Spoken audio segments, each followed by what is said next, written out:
Hi, I'm Ian Brown, founder and CEO of Indy Cinema Group.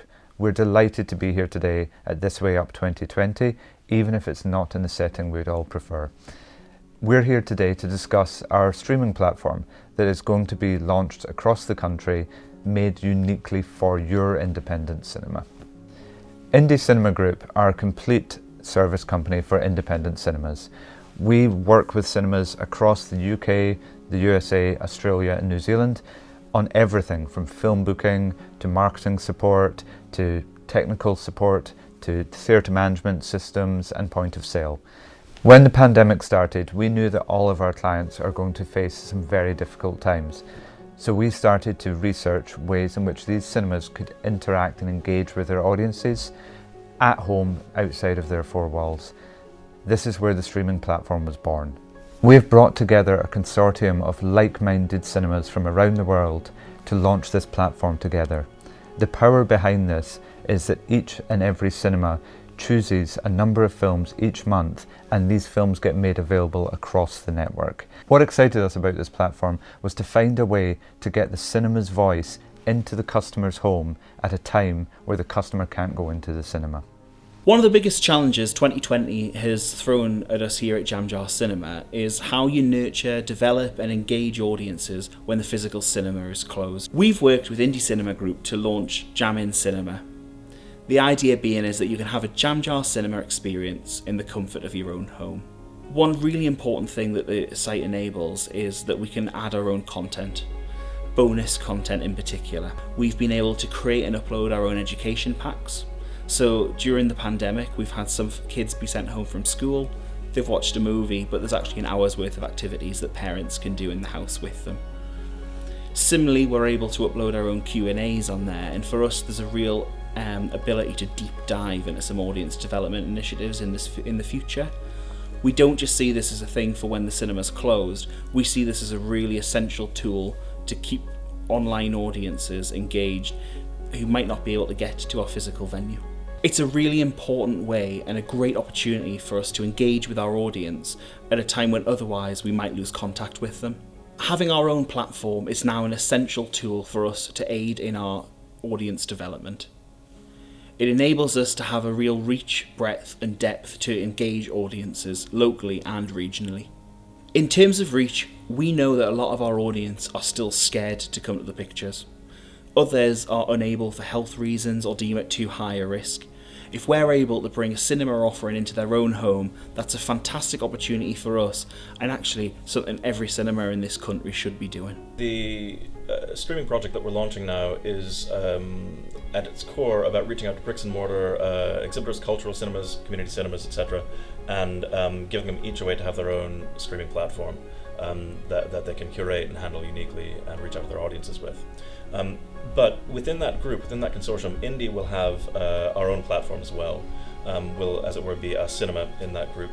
And we've decided to use our platform, Indy On Demand, as a way to partner with a wide range of small to medium-sized theme-driven film festivals.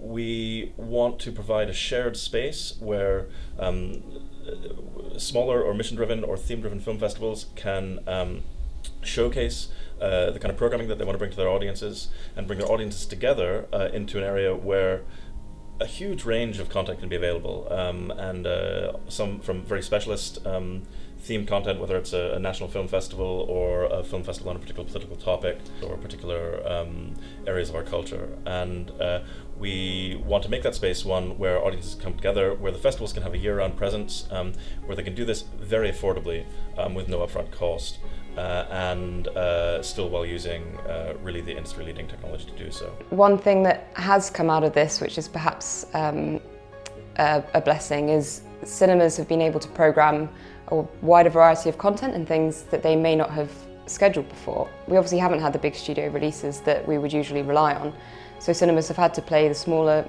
independent movies, and actually for a while there was an abundance of those, and they may not usually get a look in, but we've been able to screen them, and actually audiences have received them really well.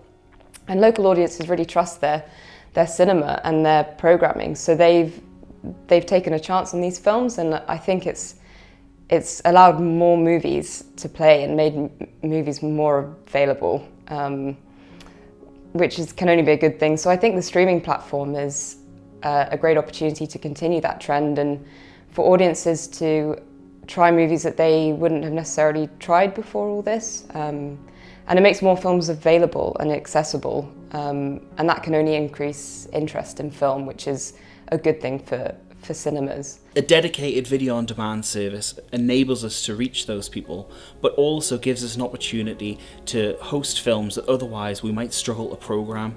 As a 3-screen cinema, we have a lot of programming flexibility, but there's also the commercial realisation that comes with social distancing. We know at times we're going to have to back the biggest film just to keep the doors open, the heat on, the electrics going and the staff wage bill paid. We don't want to lose out on a lot of great films that otherwise should be screened here, so for actually having a video on demand service that's equally as important to us as the cinema programming, that's a really important thing to do. We know local people want to buy from local businesses. This has given us the opportunity to compete with the likes of Sky Store, with Amazon, and the proof's in the pudding. Local people are using the service and supporting their local independent cinema. For relatively low cost, our audiences are telling us this is a good thing. It's something that they're using, it's something that's nice and easy. The fact that it works so well on iPads has been a really great feature for us. We're looking into the future of how we can develop this. Can we do kind of Zoom breakout kind of film club? The possibilities for us are endless, and actually it's something that the team can work on whilst the physical venue's closed. From our work with a wide range of independent cinemas across the country on everything from programming to marketing and beyond, we know how powerful an individual cinema's voice is to their community and their audience. We know that audiences will engage with these platforms created by each individual cinema because we see every day just how important the cinema is to their local community. While each platform is completely unique to each individual cinema, one of the other exciting aspects of this project was to bring together like-minded cinemas from around the world to share ideas and explore the potential for collaboration. This project will go from strength to strength with every new cinema that comes on board. We'd love to have a chat if you'd like to know more.